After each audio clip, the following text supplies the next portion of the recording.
Good morning, children. I hope you all are doing great. So children, today I am going to start chapter number 11, the human digestive system. Okay, so here you can see there are so many organs, accessory organs and internal organs, main internal organs, which helps in the completion of this human digestive system. Okay, now in this system, you know, through this process of human digestion, I have already explained you these processes in the Zoom class, that why it is important, because this system is important because through this system only our body absorbs the essential nutrients. Okay, so the food we are eating, we are getting energy and the essential nutrients like carbohydrate, protein, fats, vitamins, minerals through this digestive system only. Okay, through the digestion process. And what happens in this digestion process, our the complex food that we are eating, converted into with the help of different enzymes, they act on our food or these complex nutrients, and they break down it into a simpler form. Okay, so there is the steps. So there we have our digestion starts in the mouth. So you can see the few steps are given, all the steps are given in short here. Breakdown of food in mouth. So our digestion process starts in the mouth, and our mouth, there is a saliva. In the saliva, inside the saliva, there is a salivary amylase enzyme. Okay, which convert starch into the glucose. Starch is a complex carbohydrate.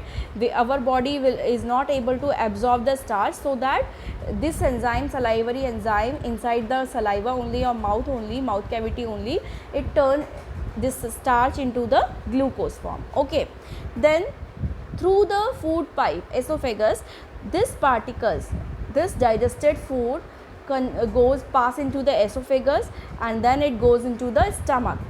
So third, you can see in our stomach there are so many digestive enzyme, and few digestive enzyme our body get from the liver, from the pancreas. Okay, so that these digestive pancreatic juice, bile juices and all, they act upon the food.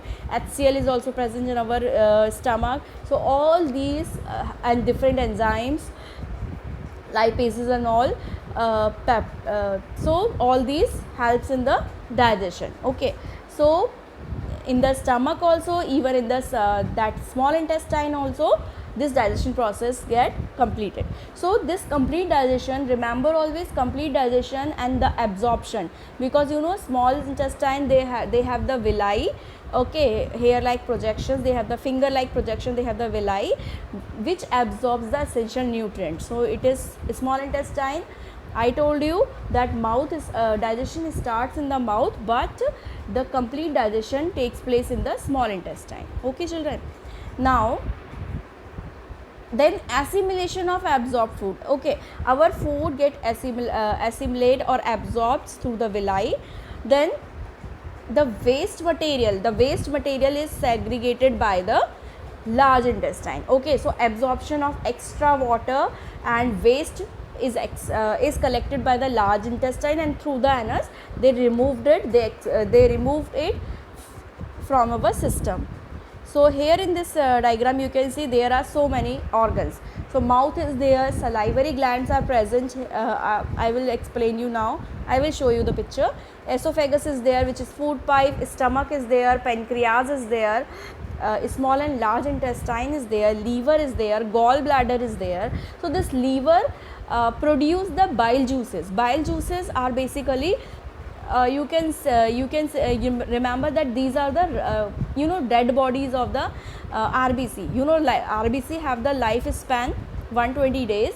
So after that RBC, what happened, it died. Okay, so it converted into their bodies, dead bodies converted into bile juices. Okay, which also plays a very important role. That is not waste material, which also helps in the what we say, digestion process.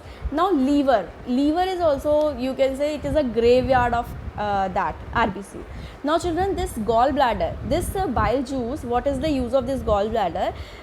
So the bile juice that is produced by the liver, okay, utilized by the our organs, small intestine and stomach, okay, for digestion, and then they store, afterwards they store this bile juice into the gallbladder. So gallbladder stored the bile juice, whereas liver produce the bile juice. Here you can see the small and large intestine also. So you should know it is a. Now what is the need? As I said, what is the need for digestive system? So the food we are I told you the food we are eating, it is a very complex form, okay. It is not easily soluble or absorbable into our blood, okay. That's why, because blood is the only transport system, okay, through which only all the nutrients transfer from one part, from our head to toe, from any region, okay. So it should be break down, so it is very important, it should be break down by different enzymes, okay, and it will become, then after in the simpler form our blood can easily absorb them and transport them throughout the body. Now have a look in the definition. What is digestion? Digestion is the breakdown of naturally occurring food step into diffusible form, okay, so that it can convert into simpler form and it can absorb, or it can easily diffuse into our blood, so that we will get, our body will get all the essential nutrients. Now another definition they have given, you can learn any one, okay. So second one is, digestion is any change which make the food soluble and of such chemical nature they can be easily absorbed through living membrane. So obviously they become soluble, simple, so that each living organism, plasma membrane or blood membrane, they can diffuse easily. So any one you can learn. Now I told you enzymes are there, lipases are there, salivary amylase are there, they are very important in the digestion process. So here in this slide 7 properties are given of enzyme, okay, or you can say characteristics of enzyme. So remember that these enzymes are also a proteins. It is a protein, and with high heat or heating effect they can be break down, they can okay, and if they will break down, what will happen, they will not able to perform the digestion process. So they are the protein, it is a protein, all the enzymes are protein, and they can be easily destroyed by the heating. Now children, second properties are that, second property is that it acts only on one kind of substance. I told you in the Zoom class also, they are specific, okay. So like every lock has a key, specific key, it can open with that specific key. Like this, every enzyme has a specific substrate, okay. For example, now only I said the salivary amylase is an enzyme which is present in our saliva. It acts on that starch only, okay. It can act on, or it can that attacked on or it can convert the starch into glucose only, okay. It will not act on protein, it will not act on protein, and it will not convert protein into amino acid or fat into fatty acids and glycerol, okay. It will act only, salivary amylase is specific for the starch only, starch is a substrate, okay, and it converts starch into glucose, which is a simpler form of carbohydrate. So specific enzyme is there, specificity is there.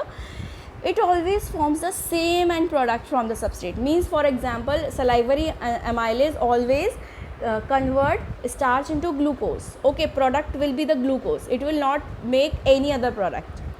Fourth point is, it also affect the rate of a chemical reaction and also speed ups. So you know, in a chemistry, you know, we have the certain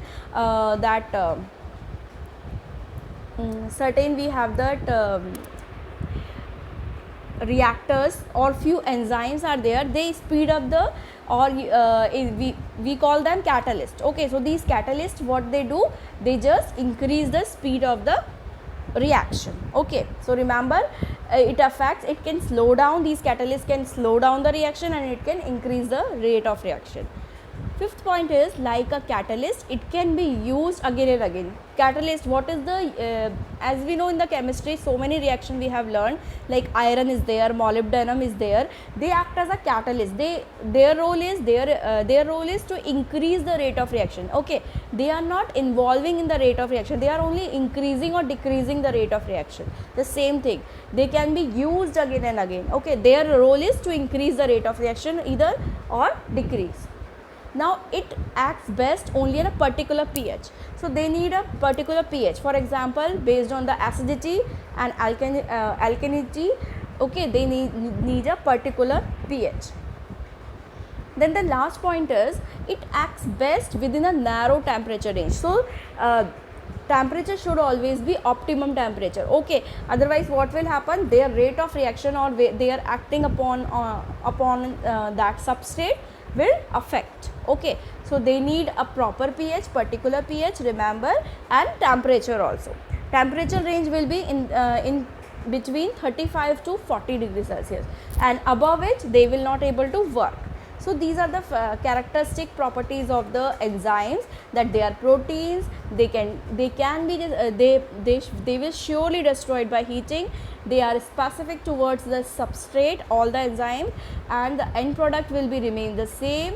It affects the rate of reaction, and catalyst, they needed a catalyst so that it can increase the rate of reaction or speed of the reaction also.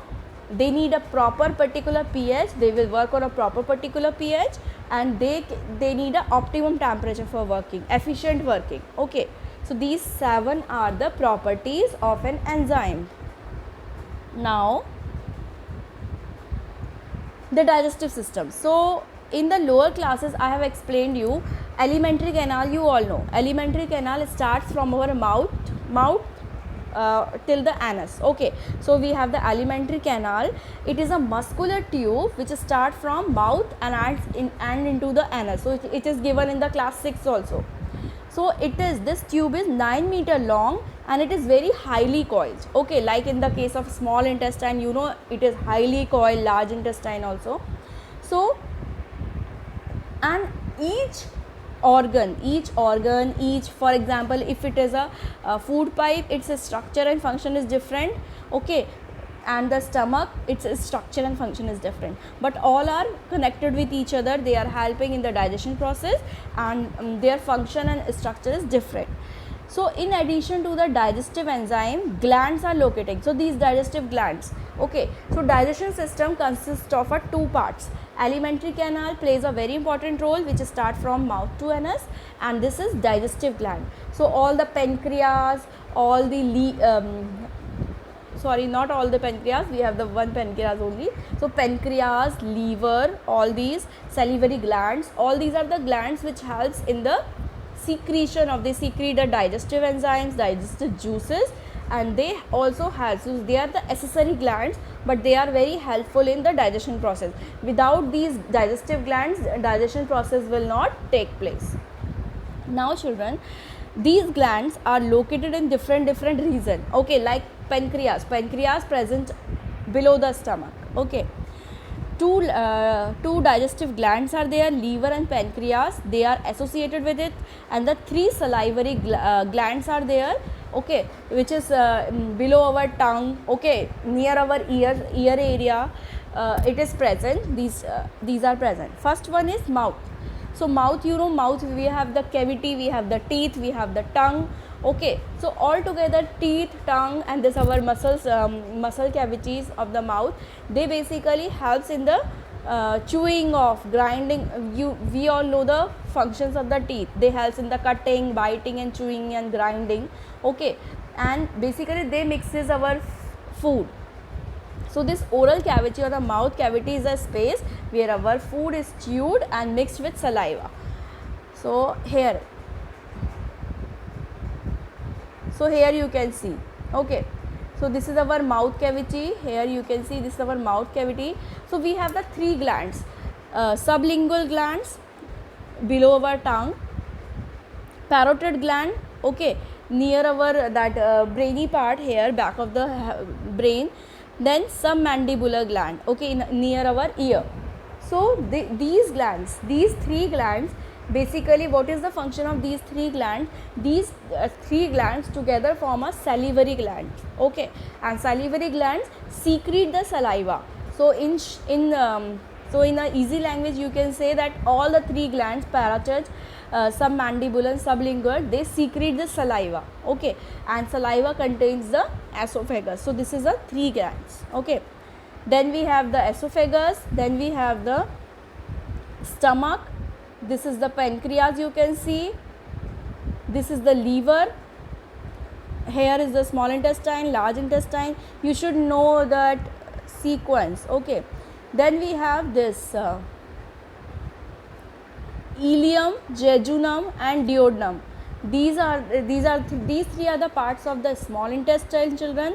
Okay, and this cecum, ascending colon, descending transverse colon, and this rectum, this is the part of the large intestine. Okay, so all together each part is very essential and very important for the completion of the process, completion of this process.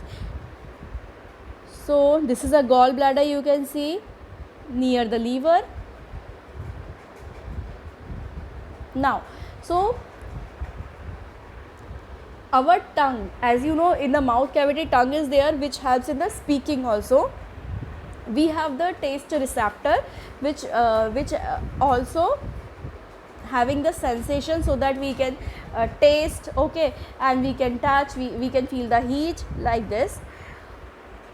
Our muscle is made up of, our tongue is made up of muscles only, which helps in the chewing also. It allows only mixing of saliva with the food. It helps in tasting, it cleaning our food particles from the teeth. Sometimes we can clean, okay, whenever we clean, the saliva helps in the cleaning the food particles also, and it helps in the speaking also. Okay, so children, today I am just going to, I have explained you this, that our digestive system is divided into two categories, or made up of two parts, alimentary canal and digestive glands. So please go through this. Okay, in the next video I will explain you about the teeth. There are four types of teeth, as we know: incisor, canine, molar, and premolar. As you can see here,